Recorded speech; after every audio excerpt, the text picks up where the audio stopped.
जी तो अस्सलाम वालेकुम।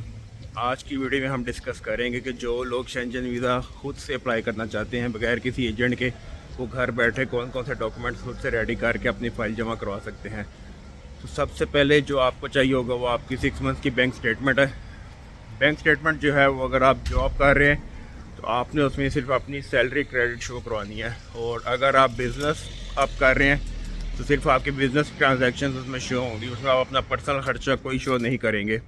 दूसरे नंबर पर आ गया, जिस कंपनी में लेट्स सपोज आपकी जॉब है उस कंपनी का आपको एनओसी लेटर लिखवाना पड़ेगा।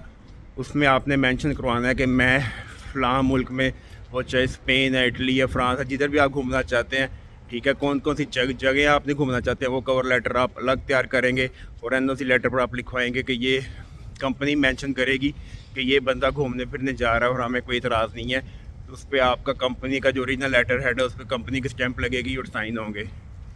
तीसरे नंबर पर आपकी होटल बुकिंग, जो कि आप booking.com से भी करवा सकते हैं, और मुख्तलिफ वेबसाइट्स हैं जो कि ईजी कैंसिलेशन भी हो जाती है। अगर आपके पास क्रेडिट कार्ड है तो आप अपने क्रेडिट कार्ड से भी करवा सकते हैं। उसके बाद जो सबसे ज़्यादा ज़रूरी है वो है visa application form. Visa application form जो है वो आपने लेट्स सपोज अगर स्पेन का अप्लाई करना है तो BLS वेबसाइट है, गूगल पे जाकर लिखेंगे, उधर से डाउनलोड हो जाएगा, उसको आप खुद से फिल कर सकते हैं, ईजी फॉर्म होता है, ठीक है। उसके बाद आपको चाहिए होंगे अपनी 2 पिक्चर्स वाइट बैकग्राउंड के साथ, फिर आगे जाएगा उसके बाद आपका पासपोर्ट, और लास्ट में आ जाएगी आपकी ट्रैवल इंश्योरेंस। ट्रैवल इंश्योरेंस भी आपको ऑनलाइन बुक हो जाएगी।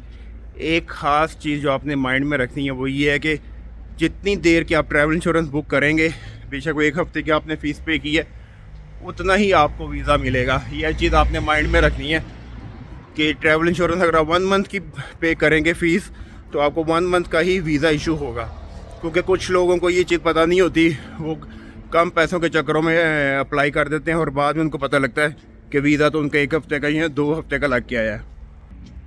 और सपोर्टिंग डॉक्यूमेंट्स में अगर आपका कोई फैमिली मेम्बर उधर है, बहन भाई, कोई भी रिश्तेदार जो ब्लड रिलेशन हो, उसके सपोर्टिंग डॉक्यूमेंट्स भी आप लगा सकते हैं। लेट्स सपोज उसकी ID उस यूरोप कंट्री की, या उसका पासपोर्ट की कॉपी, या जो भी उनके पास होगा। तो उम्मीद करते हैं आपको हमारी ये वीडियो थोड़ी सी इन्फॉर्मेटिव लगी होगी। तो अगर आपको हमारी वीडियो अच्छी लगी है तो इसको लाइक करें, शेयर करें और चैनल को सब्सक्राइब करें। तो मिलते हैं नेक्स्ट वीडियो में।